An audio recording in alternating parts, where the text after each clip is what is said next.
We will be prepared to adjust policy quickly and flexibly and to use all of our tools to support the economy should that be appropriate.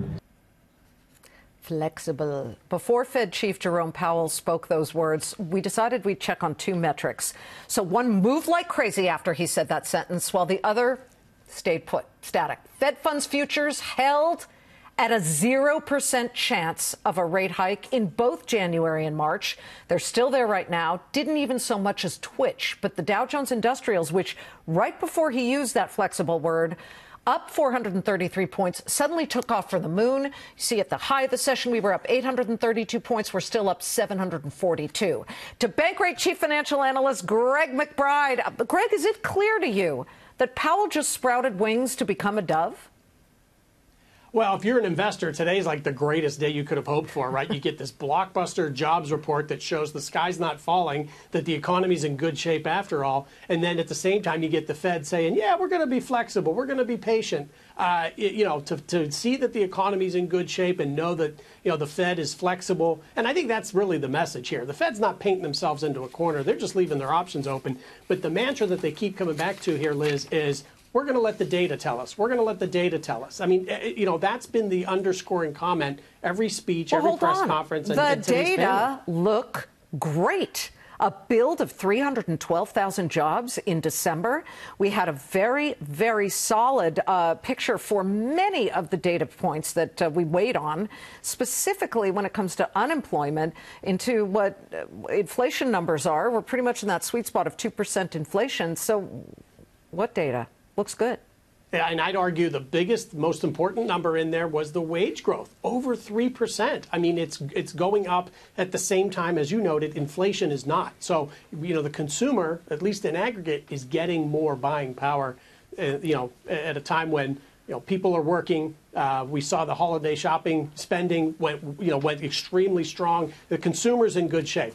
And as goes the consumer, so goes the U.S. economy. And so goes rate hikes. That's what I'm trying to push you on here, right?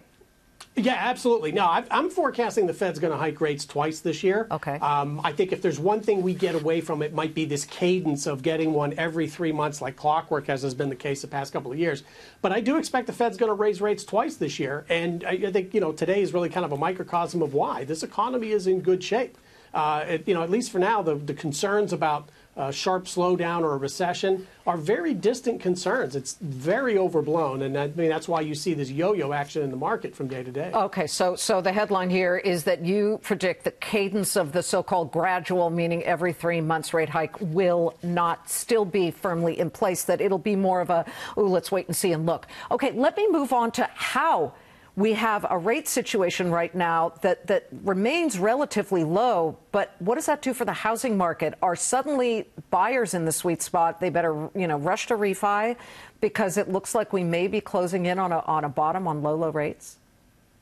Mortgage rates are down almost half a percentage point since mid-November, and given the strength of this economy, I don't think that's going to last. I think when the clouds part and the economic skies are seen as sunny once again, you're going to see those long-term rates going back up toward that 5% mark. So if you're in the market for a house, I think now's a great time to take advantage of the opportunity and lock in, because I don't expect these rates to stick around if we continue to see, as I expect we will, positive economic data. Yeah, we saw the 10-year peak in November, I believe around November 7th at 3.25%, and we're at 2.66 print right now on the 10-year. Warren Buffett and Berkshire Hathaway just refinanced about $1 billion of debt from a floating rate to a fixed rate. I guess tacked on to the 30-year fixed. To me, that looks like a sign that he says, folks, this is as good as it's going to get. I want to lock in these low rates. How did you read that?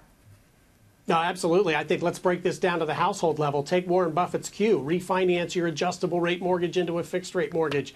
Take that variable rate home equity line of credit, either refinance it into a fixed rate home equity loan or see if your lender will freeze the rate on your outstanding balance. You've got to get away from your exposure, which is that variable rate debt. Lock in fixed rates at these levels and really accelerate your debt repayment. Yep, I'm feeling that. Good to see you, Greg. Thank you. Happy New Year.